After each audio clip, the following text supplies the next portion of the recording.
একটা নতুন কিছু পারচেজ করতে গেলে বা জমি বাড়ি বা বা ফ্ল্যাট কিনতে গেলে প্রথমে সে বাস্তুর কোন বিষয়গুলো মাথায় রাখবে?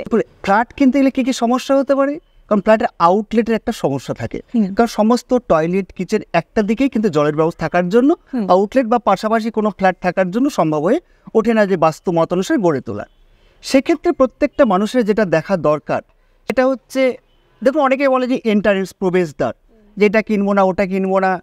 আমার যেটা অভিজ্ঞতা থেকে মনে হয়েছে, আপনি তো আপনার পছন্দ মতন পাবেন না কিনতে গেলে, যে উত্তর দিকে পাবেন বা পূর্ব দিকে পাবেন এরকম কিন্তু পাবেন না। তাহলে আপনাকে কি করতে হবে? একমাত্র সাউথ ওয়েস্ট, দক্ষিণ পশ্চিম দিক বাদে এবং ঈশান কোণ বাদে যে কোনো দিকে এন্ট্রান্স হোক না কেন আপনি বাড়ি কিনতে পারেন। সেক্ষেত্রে যদি এবার নেগেটিভ জোন হয়, এবার তার সঙ্গে আরেকটা কী দেখা হয়, টয়লেট। টয়লেটের কাজ হচ্ছে কি ডিসপোজাল করে দেওয়া, যে জোনটাই থাকে সেই জোনটাকে ডিসপোজাল করে দেয় টয়লেট। তাহলে আমাদের প্রথমত প্রত্যেকটা যে শুভ অশুভ জোন রয়েছে, এবার প্রত্যেকটা শুভ ক্ষেত্রে বা অশুভ ক্ষেত্রে তো আপনার টয়লেট করা সম্ভব হয়ে ওঠে না।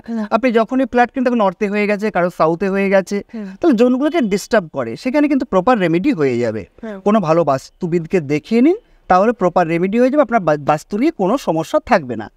ঈশান কোণে যে টয়লেট কারোর থেকে দেয় কোনো বাস্তুতে, সে বাস্তু আপনি কিনবেন না বা কোনো মতেই সেখানে আপনার টয়লেটটা বানাবেন না। কারণ ঈশান কোণ হচ্ছে আমাদের বাস্তুপুরুষের ব্রেন, মানে আমাদের ব্রেন। ব্রেন ডিসপোজাল যদি কোনো কারণে হয়ে যায়, তাহলে কি বলা হয় যে অঙ্গ প্রত্যঙ্গ দান করে দাও, ব্রেন ডেথ। তাহলে ব্রেনকে কোনো সময় যেমন ডেথ করা যাবে না, এই জন্য ঈশান কোণে টয়লেট থাকলে একদমই আমাদের কিন্তু কেনাটা উচিত নয়। তার সঙ্গে সঙ্গে রান্নাঘরটাও চেষ্টা করবেন যেন ঈশান কোণে না থাকে।